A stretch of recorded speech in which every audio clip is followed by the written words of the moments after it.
Good morning, everybody. It's Positive Tuesday today, December 17th, 2024.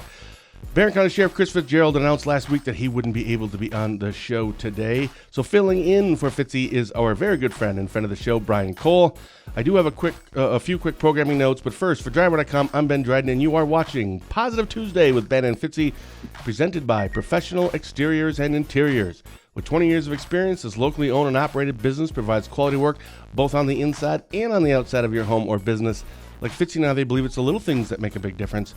Give them a call today, see what they can do for you. The number's right there on the screen, 715-520-2271.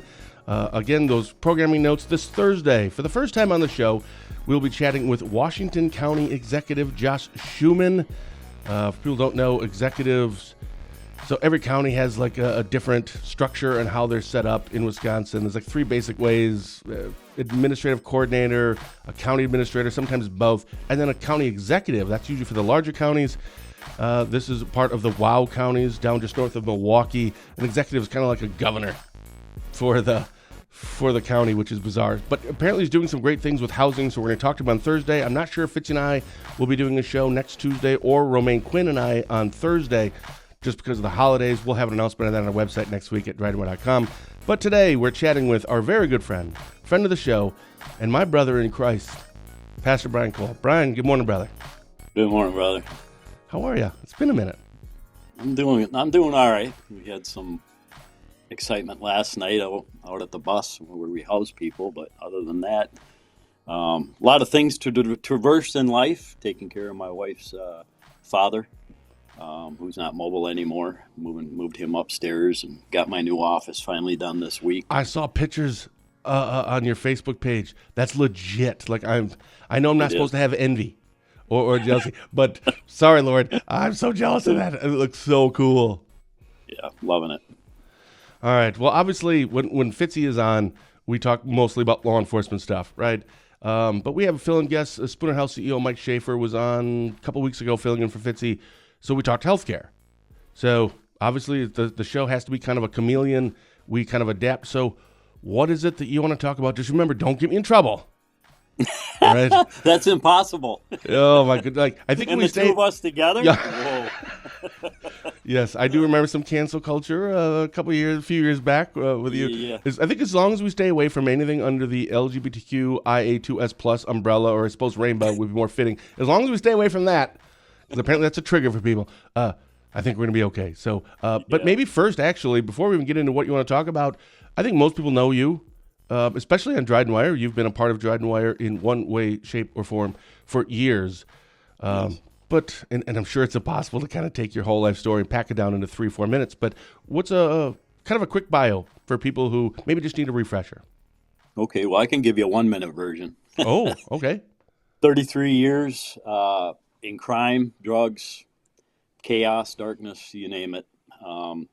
Didn't believe in this fake God that Christians believed in. I despised Christians. I mean, I was into Satanism for 33 years, hardcore, but didn't believe in God.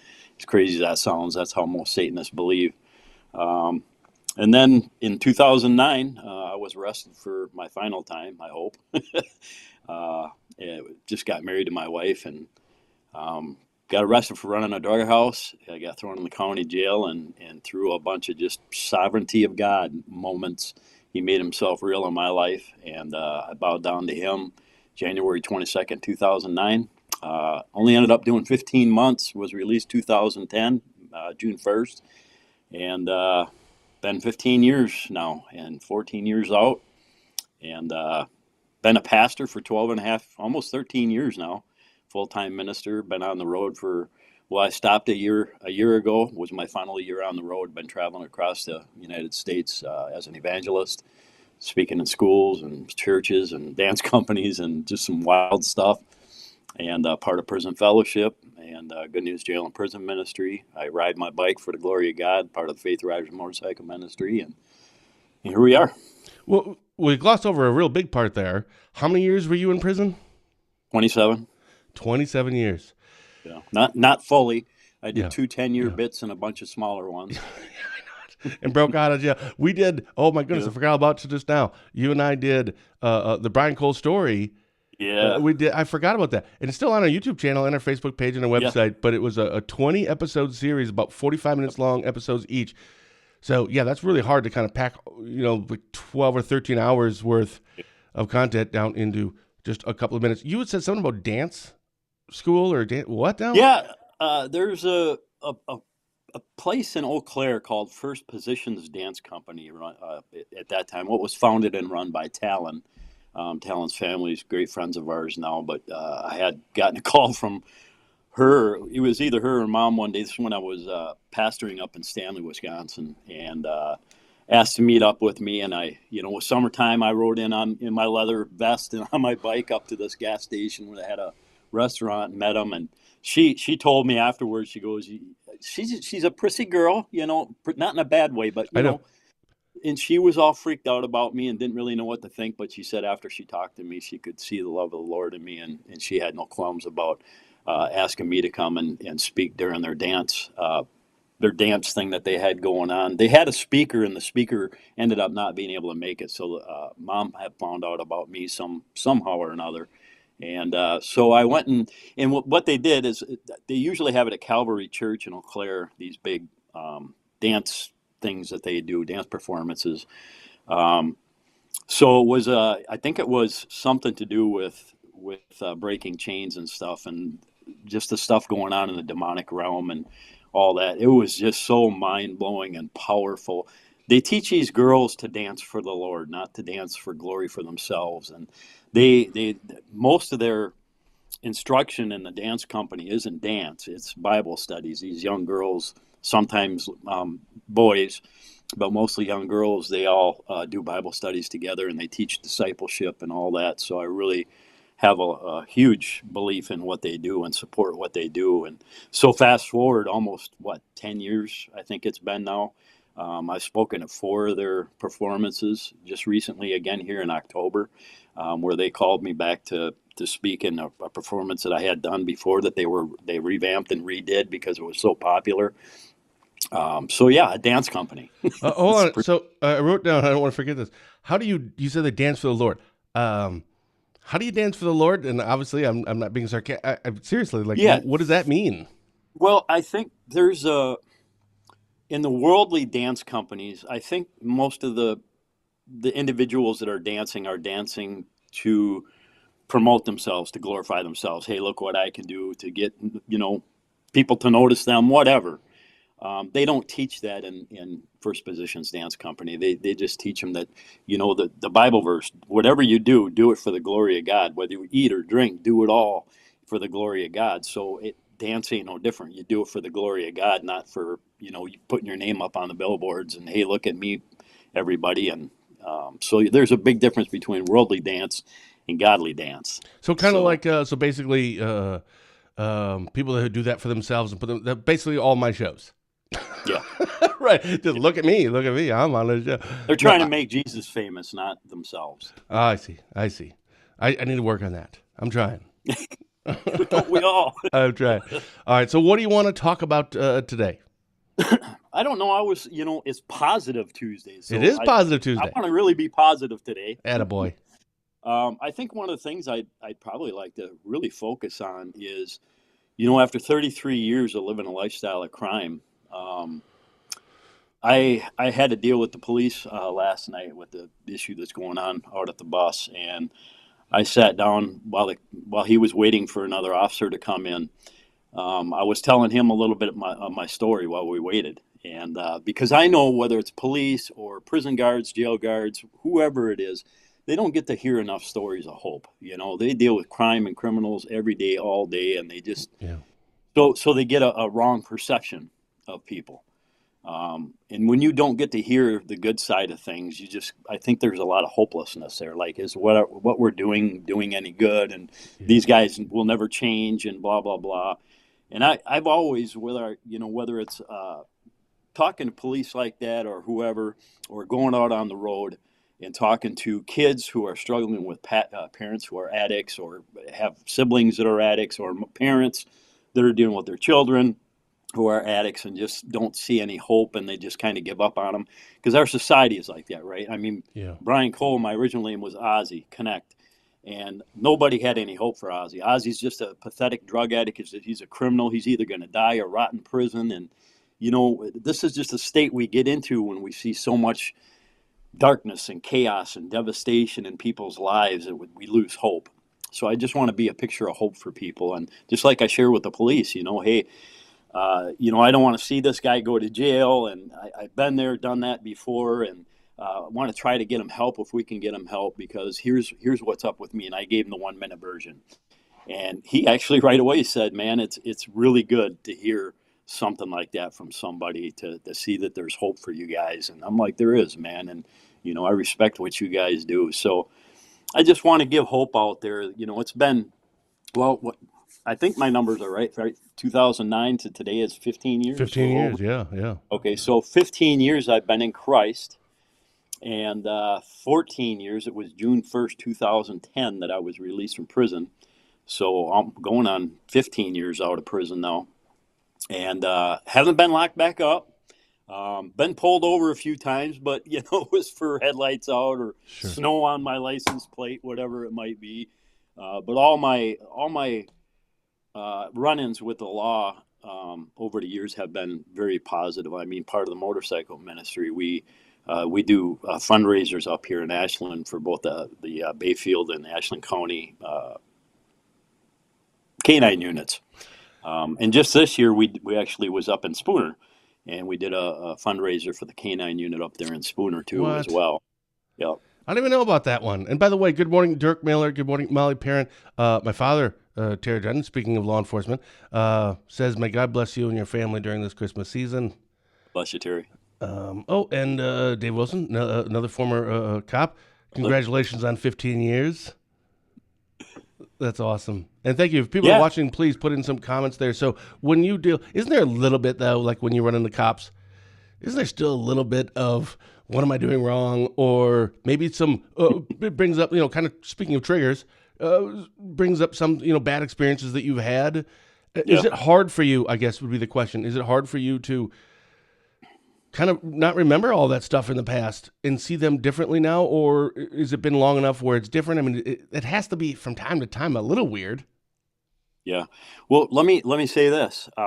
This is one of the many things that the Lord has completely eradicated from my life, is any kind of that thought about the police department anymore, or anybody, jailers. I don't care who it is, even if they're bad.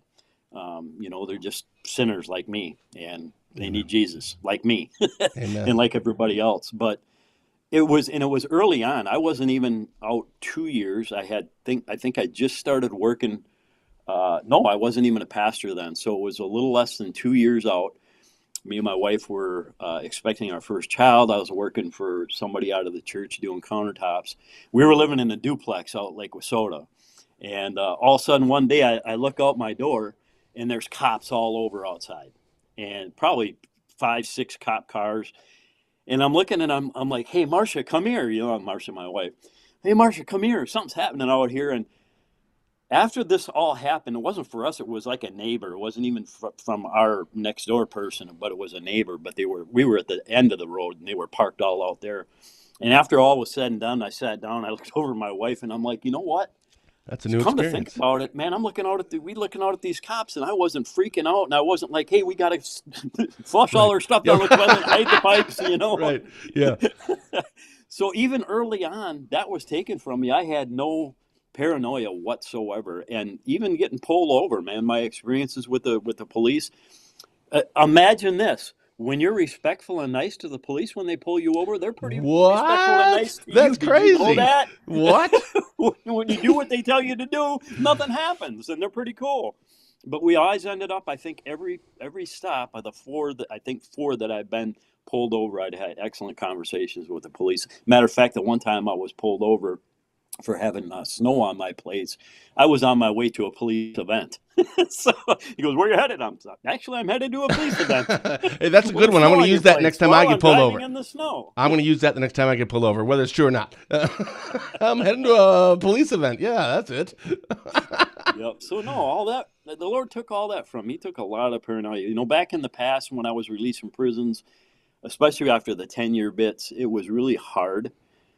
Very difficult to go back into society normally. There was periods where I couldn't go into places like Walmart or Costco or whatever, big places like that, because I was just so paranoid around people and didn't like a lot of people around me. And I remember there was a specific time I was living with this lady who had 3 daughters, and they had this clothes basket with just socks in it. And so they'd throw all the socks in there when they were out of the dryer. And I went looking for my socks one day. And I'm going through this, and I'm pulling socks out. And mine are, I still to this day wear tube socks, all right? Them really long tube socks. And mine were the only tube socks in there. But I'm pulling socks out, and I start freaking out. And I start crying. I'm like, where's my socks? Where's my socks? And the reason I couldn't find my socks is because my institution number wasn't on them. And so it just weird things like that would freak me out. And this time, after I got saved and got out of prison, I've gone through none of that. There's been no paranoia. No, is there still times where I'll have flashbacks about prison and this and that? Yeah, once in a great while, but it doesn't happen very often anymore. It's almost as if the Lord eradicated that aspect of my brain that holds all those memories. Same with the occult. I mean, I was huge. The occult was my life. Satanism, Crowleyism, Asatru, you name it. That was my life. The rituals that I memorized and all the things that I knew. And it's like he erased so much of that from my brain too. There's still times where, that'll come to the forefront of my mind, or when I'm studying the occult or whatever, because we do cult classes and stuff to kind of warn people, especially with some of the stuff is being brought through the front doors of the church in the last, 10, 20 years here too. And but it doesn't come to my mind much anymore. A couple things. You said like Walmart, you wouldn't want to be there because of paranoia. Why?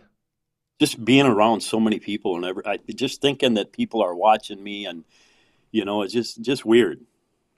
Thank you, Mary. Yeah, no kidding. Cult classes. So I mean, I would that surprises me a little bit. So I want to kind of get into that since you brought it up. Cult classes. One, why? Because you just mentioned that the things that have happened in the last 10 years. But maybe it shouldn't surprise me, but it does a little bit. Like if it would be like an alcoholic going to a bar for meetings like once a week. It's like that's not a place that you would want to ever go back to, right? Because all the triggers.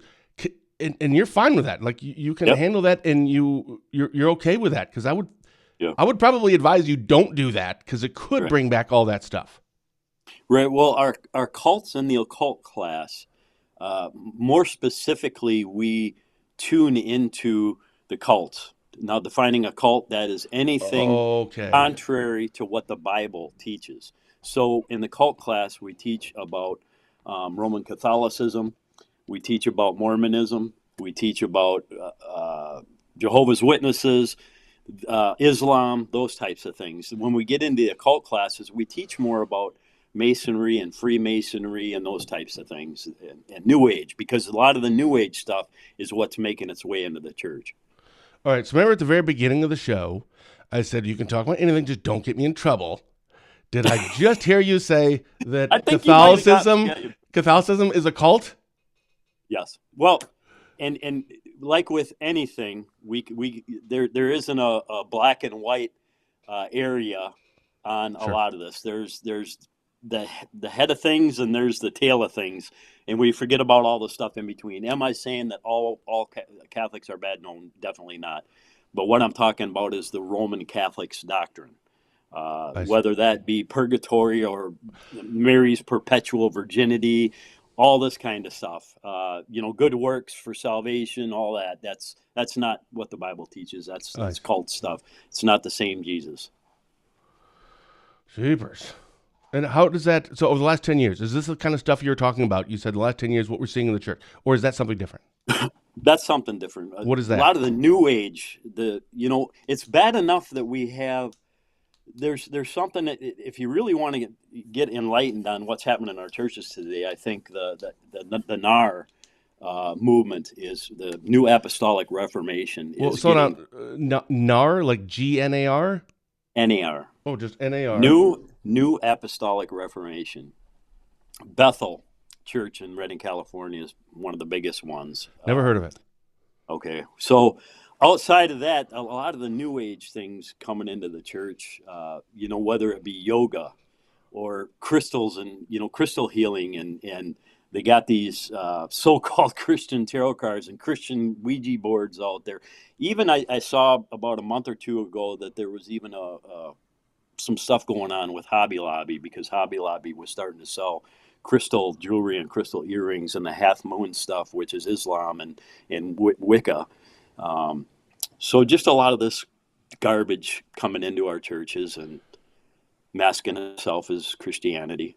All right. Well, I just Googled new apostolic reformation. It goes deep.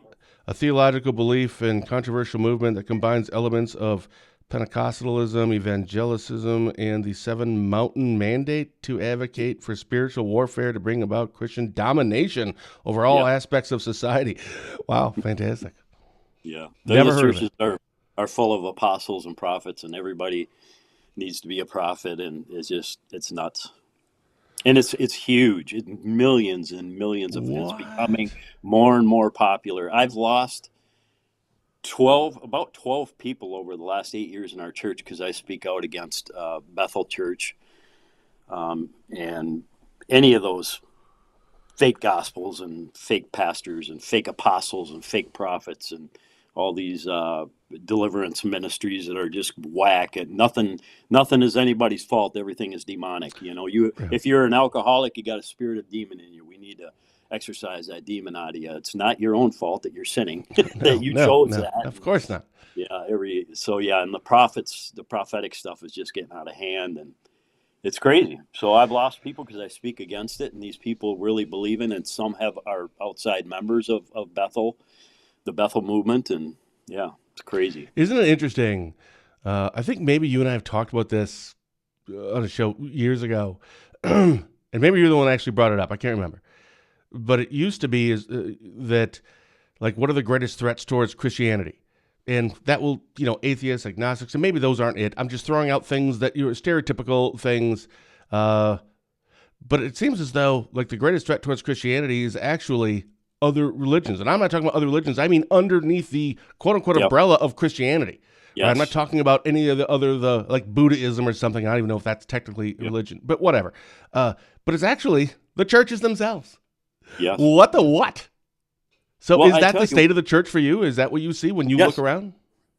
Yes. Our biggest problem, and I think R.C. Sproul said it many years ago too, and I think even C.S. Lewis did, but I think one of our biggest problems is our ignorance. We are living in the most ignorant, biblically illiterate age anywhere right now, and in any time period. It's, I press the people in our church so much to study the Bible for themselves. Do not listen to what I say on this pulpit. Go check it for yourself, because this is the problem, man. People learn by other people telling them things, and the pastor telling them things, and other believers telling them things, and we have so many churches that are not churches out there. There's more defaming churches than there are legit churches out there in America, and the whole what do you call this, Facebook and all that, social media has just increased that ignorance of people. But everybody's a theologian now on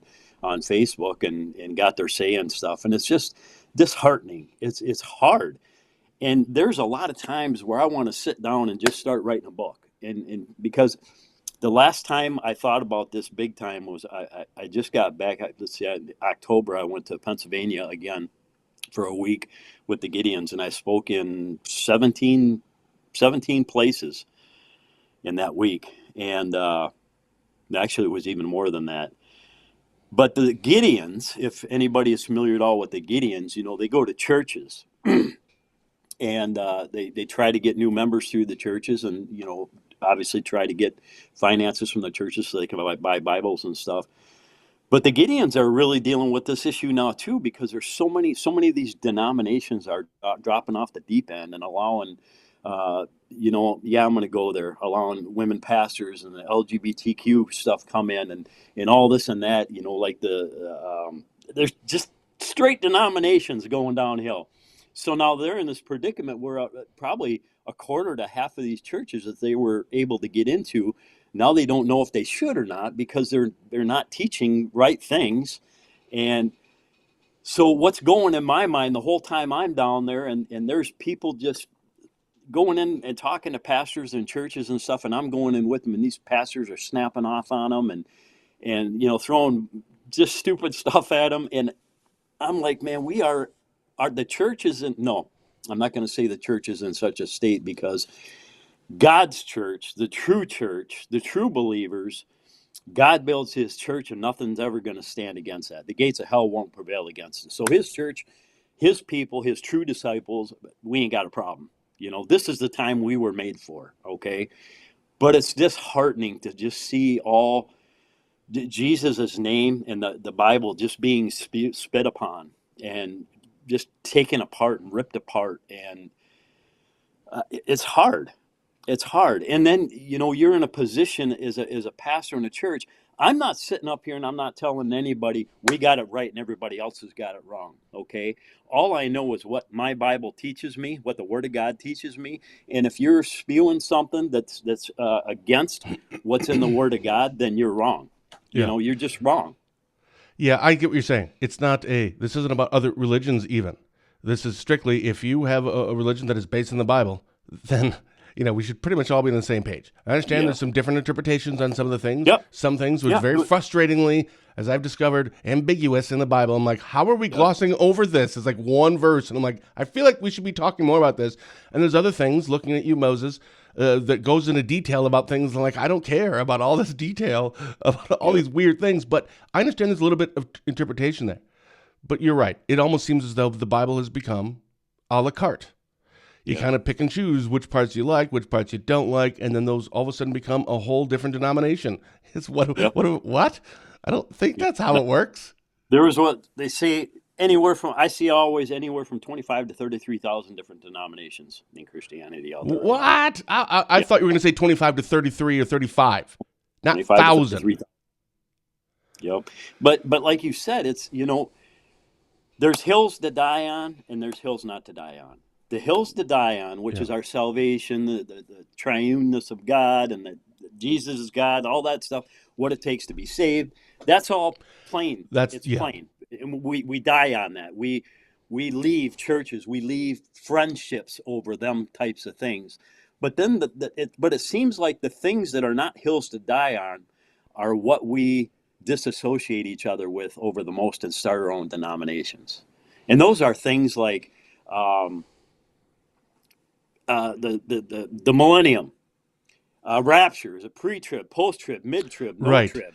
Just things that don't matter. I mean, really I'll tell you straight up, I'm a post-tribber, okay? Sure. When I first got saved, every institution I went into had these 10 volumes of books back then called the Left Behind series. Oh, sure, I know those. So I read those books, fresh in Christ, just saved. That was my end times theology. So I was pre-trib. We're going to get raptured up before all heck breaks loose in the world and blah, blah, blah. But then after I started, after I got out of prison and started my schooling and did theology and all that other stuff, I'm like, oh, there's different positions on this. And then after really studying it, it's like, well, I really kind of believe in this post-trib, which means that we're not going to be raptured out. We're going to suffer right along with everybody else down here. There's really no indicator saying that we're not. But on a scale of 1 to 10, 10 being you can't move me off this hill, I was about an 8 just a few years ago. But I teach this theology class over and over and over. I've been doing it for like 8 years now, and now I'm about a 4 on the scale. Sure. I'm starting to maybe go over to the pre-trib thing, but these are the things that people just leave and start whole new denominations over. A good example, R.C. Sproul and John MacArthur. Awesome. They're some of my favorite theologians, my favorite teachers, and they were best friends. I say were because Sproul died here about 6 years ago or so. They were best friends, but they had two completely different theologies about baptism. John MacArthur was, you need to be old enough to understand who Jesus is and what this is all about before you can get baptized. And R.C. Sproul was an infant baptism guy. And if you go on YouTube, you can look up John John MacArthur, R.C. Sproul baptism debate. They actually debated each other about That's it, awesome. and they were brutal about it, And but in the end, they walked out of their friends, and they still were friends all their lives. They just disagreed about it, but it's not a hill to die on. It really isn't. It doesn't have nothing to do with our salvation. No. Skirts below isn't. I don't know if it's still a thing, but when I was younger, I thought it was like the Pentecostal. It was women have long hair, men short hair, no skirts above the neat stuff. It is what it is. It is fascinating though how these little things. Another was a very popular thing years ago. That popular in terms of divisiveness was eternal security. Yeah. Right? I mean, are you saved when you ask God in your heart? Saved. And that's it? Or is it there are some things that you could do that you have to get re-saved again? And I thought that was kind of a no-brainer, just from my perspective. But apparently that was a big thing. And there are some people who didn't believe in eternal security.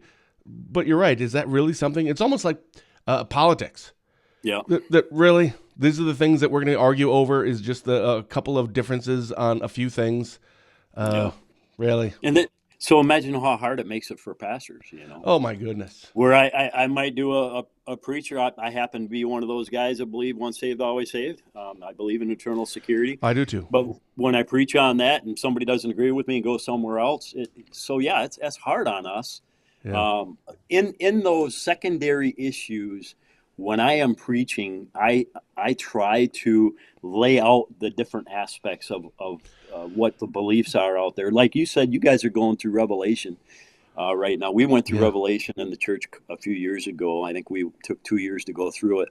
And that was the most challenging book I've ever You want to talk about divisive? There's no way 5 people could read that together and all pretty much come to the same conclusions on anything. Yeah, it is crazy. And just before you even get into that book, there's so many things that you have to lay out, because there's different ways of interpreting that book. Is it futuristic? Is it is it, or is it a combination? Is it a things already happened? Is it a flashback? And like some parts, I felt like it was a movie where there's flashbacks. I'm like, okay, this was happening now. That was actually what happened. We're in Revelation, so as you know, Mom. Well, you're friends with my mom, Dryden. She comes over every Sunday. That's actually when I stopped going to church. Is we started doing our Sunday morning Bible studies here at the house with our family for an hour every Sunday morning, and we pick a book. And obviously, we started with the Pentecost. We started with the first 5 books of the Bible, and then we went to the New Testament, and we kind of skip around. But it takes us, some Sundays we'll get through a half a chapter, and others we get through a couple. But we pick a book and we go through all the way through it. Yeah. And it takes a while. We get through like maybe 2 books of the Bible a year. I mean, it takes a while. And we're in Revelation. Oh, shoot. You know what? Let me ask you something. And I know we're getting way off here, but I got to ask you this. My mom dropped a bomb at the end of the last Bible study, this last Sunday. And she said, well, if Satan doesn't know God's plan in terms of the end times, speaking of the end times, whether it's rapture, tribulation, etc., whatever, he doesn't actually know that. And of course, the Antichrist and the false prophet is littered throughout Revelation. That's a lot of what that is about. But then wouldn't that mean then that Satan always has to have an Antichrist ready to go at any point? And that blew my mind. So I wanted your thoughts on that, if you agree with that, because now for the last 2 days, all I've been thinking about is like in my mind's eye looking at history going, well, that would have been the Antichrist. That would have been the Antichrist. That would have been Satan's Antichrist. It's kind of screwing with my brain a little bit. And I'm today's years old when I found that out. Do you agree with that? And what are your thoughts on that? Yeah, I agree. I agree to a point. There's a difference between the Antichrist and antichrists. I think we've had Antichrist around as long as people have been on this world. True. But the Antichrist, or the man of lawlessness, that's going to come in the end. I mean, Martin Luther, I believe, thought that the Pope at the time was one of the Antichrists. In my research for the last 2 days, that was one of them. That actually came up, and I'm like, no, that can't be right. That's freaking crazy. That can't be true. But there are some people who actually do believe that too, or believe it as a possibility. Yes. Yeah. Screwing with my brain, man. That whole book, Revelation, is just. And Mom warned us. She said we don't want to do Revelation. Trust. And she's right, man. When I first came to this church up here, I'm an expository preacher. What does that mean? Means that we preach through the Bible, book by book, chapter Oh, by yeah. chapter. I think that's verse the by way verse. to do it. Yeah. It's the only way to do it I biblically. agree. Yeah. So when I first came there, after I did a 4-part series on, what we are as a church, who are we as a church, what do we stand on, what is our purpose? After that, we got into the book of Genesis. We spent 4 years in Genesis at the Oaks. So in the Wow. 8 years I've been there, we went through Genesis. Like 4 books. Then we went to First Corinthians, we went to Exodus, we went to Revelation, and now we're in Matthew. And we've been in Matthew over a year. We'll probably be in Matthew another year. We're about almost halfway through. Now, that probably is great for the people that come every Sunday or most Sundays. But what about somebody, because we've had a few people stop by for a Bible study, say, hey, I'd like to be a part of that. And it's kind of different, right? Because it's not like your typical, like a stereotypical sermon on a Sunday at a regular church. Okay, here's what it is, and God said this, and picking this stuff You're all up. really good people. Jesus loves right. you. Like a Joel Give us your Osteen, money right? and you'll be You bet. blessed. Yeah. Now get out of here. Right, exactly. Oh shoot, we should have taken an offering. Doggone it. I gotta remember that next time. So it's really kind of hard to kind of just jump in, because wow, you have to really catch up on a lot, and there's so much to it. Who was the author? When was it written? To whom was it written? There's so many things. Do you find it challenging for new people to come in and then stay? Do you see new people coming in and then maybe leaving after a week or two going, I don't even know what we're talking about right now. Where are we? Yeah, that is always, everything is a challenge, because not only do you have that to look at, but then you have all the different personalities in there, all the different levels of Christianity, and there's some brand new believers. Some has been a believer 20 years longer than I have, and probably know more than me. But yeah, that's always a deal. But I think, I was brought up by a really good mentor, and I watch a lot of John MacArthur and R.C. Sproul sermons and stuff like that. I think I do, from what I hear from people, I think I do a pretty good job catching people up and summarizing things, and so if you weren't there the week before, you still know what's going on. And so it's like a TV show. When the next episode starts, here is the recap. On last week's episode, we talked about. And I preach for an hour. I don't preach a 20-minute. Good. That's another thing, right? You can't learn anything. I'm sorry. You can learn things in 20 minutes. I understand that.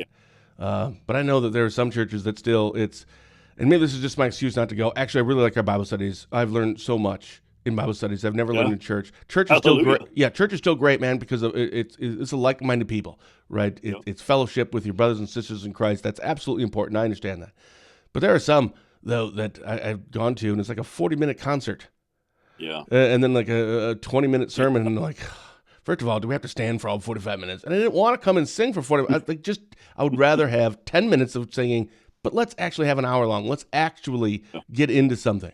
Study the Word of God. When you do go around to see other churches, and I'm not saying you're critical of them simply because that's not how I would do it. Like speaking of, sheriffs, obviously Fitzy's usually on the show. He sees other counties like, well, if I was a sheriff of that county, I would do it this way. So I'm sure there's always a little bit of that.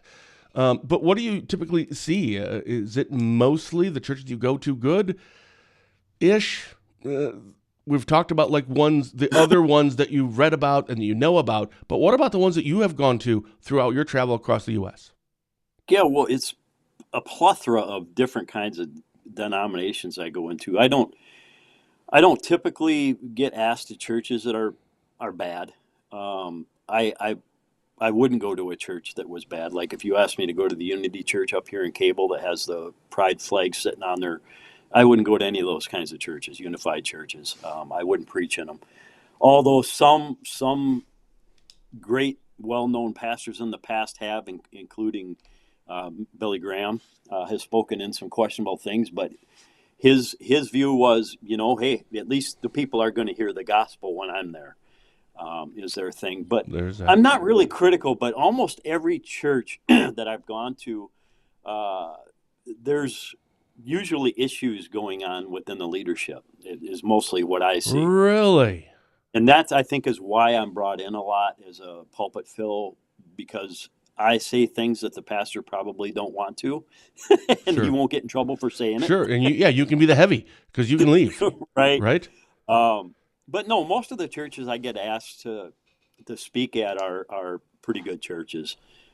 There's been a couple over the last few years here that were churches that I knew weren't necessarily bad, but had bad teaching, that I have spoke at so I could give them the truth, including one in Eau Claire I did here just a couple of years ago.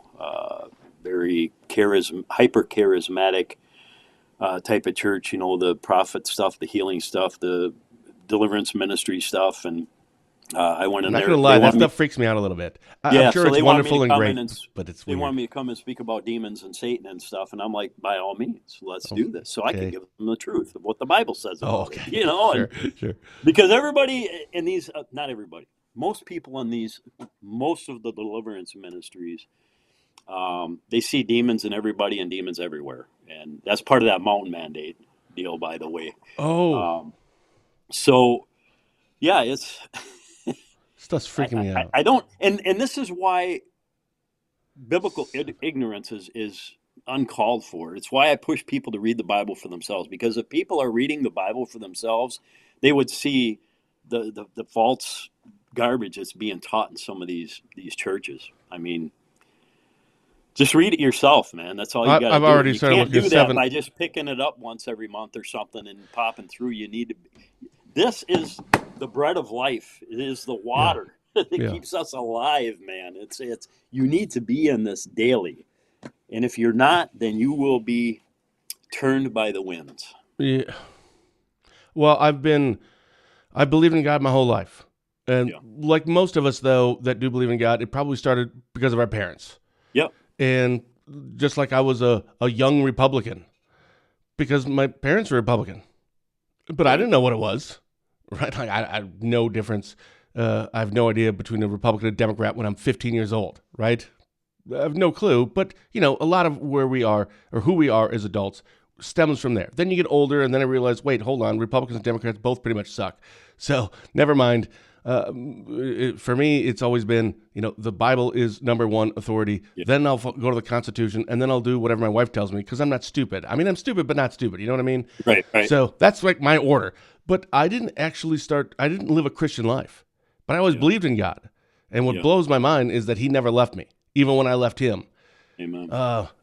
But when I started actually reading the Bible, like studying the Bible, which wasn't until about 4 years ago, dude, that changed my life.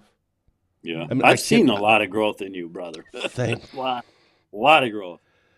Thank you.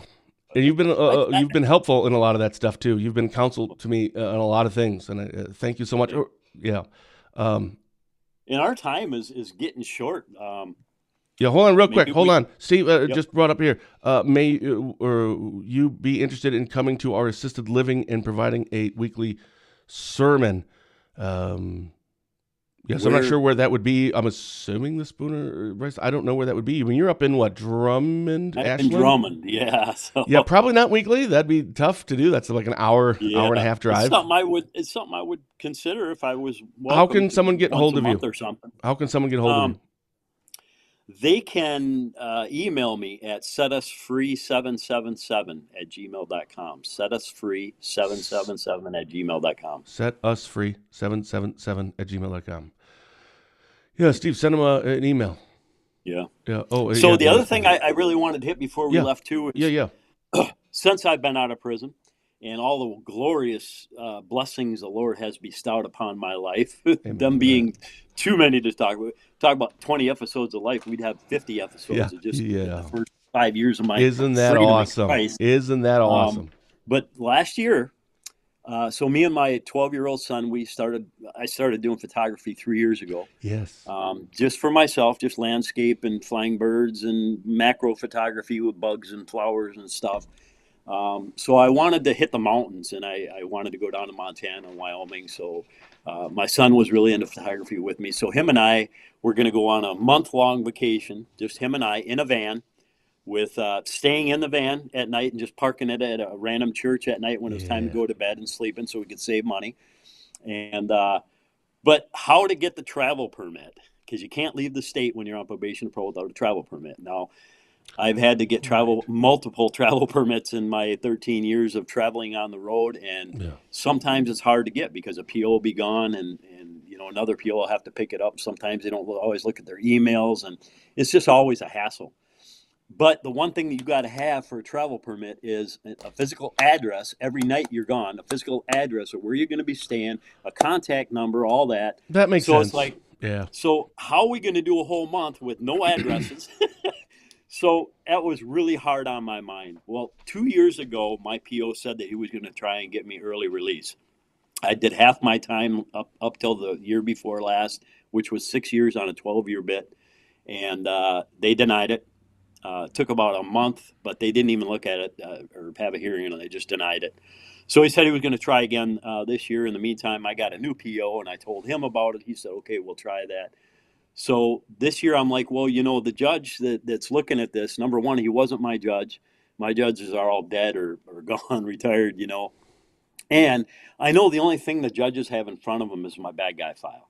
They don't know what's my life has been like since my last arrest. So would it help if I did some kind of letter writing campaign and got 10, 15 people of importance to write letters along? He said, yeah, I'd probably do that. So in April, end of April, the beginning of May, he sent that in. I got letters from probably about 15 people, including yourself. Yeah. And Deputy Dave was honored to have one by him. But a lot of longtime police enforcement, probation parole officers, including my probation officer at the time when I got arrested before I got saved, who knew me before and after I got saved and knew what I was like, and ended up getting saved herself over that whole thing. What? She wrote a letter in.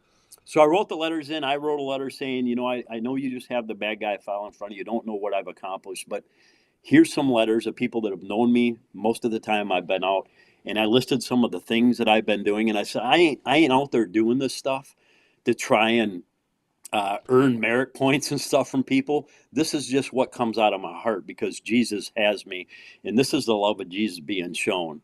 And within a week, my PO called me back, said, hey, guess what? I said, what? He said that it got approved. And my release date was, guess what? We were leaving on a vacation June 1st last year. Guess when my release date was? May 31st? June 1st. What? I said, yeah, no travel permit. So we had an awesome vacation, man. And it was, I was in bliss the whole time. June, July, August, September, October, November, December, 6 months later, and it still can't wrap my mind around it because, listen, brother, I have been locked up or on probation and parole since I've been 14 years old. Until just this year. I've never known freedom. And it's a great blessing from the Lord, and I don't even know how to deal with it. But yeah, lots has happened. I own my own house now. It's all paid for. Who would have thunk? Owning a house? What? That was never, ever, never. I don't have, what do they call it when you got to get up points for being able to get loans and stuff like that? Credit score? I don't have any credit. I've been in prison all my life. Right. So I never thought I'd own a home, and now I own a home, and I'm married 16 years, got 2 brand new kids, 3 in the house now, and we could go on and on and on, but them are all just physical blessings, and that ain't part of it. I keep telling my kids, they keep talking about rich people. I'm like, listen, man, I'm the richest man on the face of this earth, man. And you guys, I got you guys, and you guys are my blessing. If we never had nothing to our name, and I had you guys, I'd be all good, man. I'd be all good. I lived a life enough, and been on the road enough, and been homeless enough to. I can live anyway as long as I got my family and the Lord, man. I'm good. What a blessing. Your story is an incredible story. Dirk Miller. Oh, we should get to the weather forecast. He said so. He's a photographer as well, of course. Shoot the Northern Lights is awesome. Dude, this year was the best year I think ever for the Northern Lights, especially in October. Right? We got some awesome footage out there. Northern Lights. I caught the space station flying across. I got multiple meteor showers. I was really, really into landscape and wildlife photography, but now I'm really into nighttime photography. Getting the Milky Way and. Yeah, Dirk had actually called. So Dirk's a friend of ours, and again, he's our official weather person here. Dirk is just one of the I don't know. He's legit. I don't know how else Yeah. to say a better thing about a person. He's a good man. And He's he legit. does photography? Yeah, and he does weather stuff. Seriously, you need to contact him. He's brilliant. I do. Dirk, Yeah, yeah, get and hold of me, he Dirk. actually, yeah, and he called a few weeks ago because we were talking about on the show about Northern Lights. Because I'm like, good Lord, Jesus loves me. All these Northern Light things on Facebook, just stop it already. But apparently there's a whole bunch of them. So he called, and I'm Dirk. I'm sure I'm getting this wrong, but it was something about it's like I think it was like every 11-year cycle or ish or something. And explain all the stuff. I kind of can't remember it right now. But this year, basically from around December, around now, I think, until somewhere in the spring, April-ish, it's going to be like amazing. I mean, it really won't happen again for another 11 years. Well, you But yeah, already had summer, yeah. yeah. So he will contact you. Speaking of that, here is his official weather forecast. It looks like today, 25 to 30, just a little bit of snow. Again, this is kind of a rough estimate for we have to cover a large 6-county area he does this for. Looks like the cold's coming. If you look at the lows here, it looks like Friday, Saturday get down around 0. A little bit of snow coming on Thursday, so pay attention. Go to Dirk Miller's Facebook page. He'll have more up-to-date stuff daily that he does. Thank you, Dirk, as always, for doing that. Is Dirk on Facebook? Yeah. Like, no kidding. When I'll we're look. finished, just click on his thing and go to his page. He takes some of the most amazing photos I've ever seen. Matter of fact, right after we're done here, I'm headed up to Unbridled Hope in Bayfield, Wisconsin. They're what do they call it? A horse. What do they call it? They use horses to help people with PTSDs and stuff. I've heard of that. That's awesome. Yeah, so I had gotten, she's a friend of mine, Vicky Tribovich, and Oh. I got hold of her. I didn't really see much on their Facebook page and stuff for pictures. I'm like, do you guys have a photographer? No. Would you like one?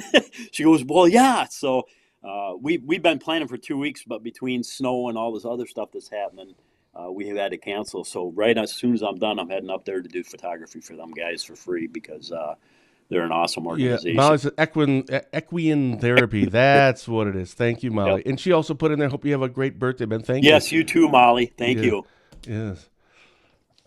Yes. All right. So right after this, you're heading up there. I'm heading up there, yep. Do you still do the church? Because the church is in Drummond, if anyone wants to look into that. What's the website up there? theoaksofdrummond.org. The Oaks of Drummond. Or do you still do every Sunday, or is it like 3 out of 4 stuff? Every Sunday. Every Sunday. All right, man. Every Sunday lately, I was trying to get one of the elders on at least, on once a month. I switch between them. Oh, shoot. That's what I want to ask you. Hold on. Do you have a couple more minutes? I got to ask you this. Yeah. I wrote it down. There it is. Leadership. You brought up that's a big issue that you noticed in churches. That when you went there, that there seems there's always issues there with I don't think you used the word issues. Issues in leadership. Yeah. Why? That fascinates me. Well, there's so many different forms of leadership in the churches, and typically, most of them is you have an elder board and you have a pastor, and sometimes the pastor has all the say. Sometimes the elders have all the say and the pastor don't have any. So obviously there's going to be a lot of conflict in there with at the Oaks. All three of us, even though I'm the main pastor, I'm the teaching preaching pastor. There's another pastor, which is Dave McFadden. He's also a licensed counselor. Him and his wife did Christian marriage counseling for 25, 30 years, something like that. He's their other teaching pastor. But I'm an elder also, as are the other ones. All three of us are elders. I don't have any more say than they do, and they don't have any more say than I do. We got 3 people, majority rules in all things, hoping that the Lord speaks to us all. We got the same spirit in us, Sure, right. but sometimes we don't always hear the right things. And but I trust my elders, and I know that they're filled with the Holy Spirit, so I know that if I think I'm hearing something from the Lord and I go to them and they don't agree, then what I'm hearing is not from the Lord, and I go along with what they say. And we've come across some situations where all 3 of us didn't agree about things, and I went with what they went with. But I see. So what I'm hearing is then, correct me if I'm wrong, that there may be some churches where, actually I'm totally inferring this. You probably did not imply this. that maybe there are some people that are on these leadership positions or in leadership positions that either have ulterior motives or they have their own agendas or they're maybe just, let's just say it, they really shouldn't be in that position. Really shouldn't be there. Yep. Right? Hey, I'm on the Washburn County Board in Washburn. I know what they're talking about. I'm just saying. Yeah. I'm just kidding. I'm sure everybody there is great. But yeah, it's interesting because everyone kind of comes with their own flavor. Yeah. And I don't want people that, I don't want agreeing people with me. Yeah. Matter of fact, my first elder, Mark, younger guy, he has some radically different thoughts than I do on a lot of things. And I picked him just because of that, because he challenges me. Isn't that great? He challenges my thoughts. He challenges some of my beliefs, and I need that, So I've got some awesome elders that love Jesus, and I'm very honored and privileged to have the people that we have in leadership at the Oaks Church there, man. And, the main thing to me is if I died on my way up to the horse ranch today, I know the church is going to be in good hands, and Pastor Dave is all ready to take over there and step right in where we left off. And that's how it should be. Trust him. Yeah. Brian, thanks so much for coming on. God bless you, brother. And Merry Christmas to everybody. And Merry Christmas. Not Happy Holidays. And Happy Holidays, too. Whatever. We're in rural Northwest Wisconsin. I don't care. This isn't even a religious thing. I'm going to say Merry Christmas to everybody. And thankfully, nobody gets upset about it, right? No. It's like, oh, how dare you say, because good Lord. Get over it. All right, for Pastor Brian Cole, filling in for Barron County Sheriff Chris Fitzgerald, I'm Dryden, my founder, Ben Dryden, and you've been watching Positive Tuesday with Ben and Fitzy, presented by Professional Exteriors and Interiors. With 20 years of experience, this locally owned and operated business provides quality work both on the inside and on the outside of your home or business. Like Fitzy and I, they believe it's the little things that make a big difference. Give them a call today. The number is right there on the screen, 715-520-2271. I'll see all of you this Thursday at 8:30 a.m. right here on Facebook when I'll be chatting with Washington County Executive Josh Schuman. So until then, thank you for watching, and as always, have a blessed day.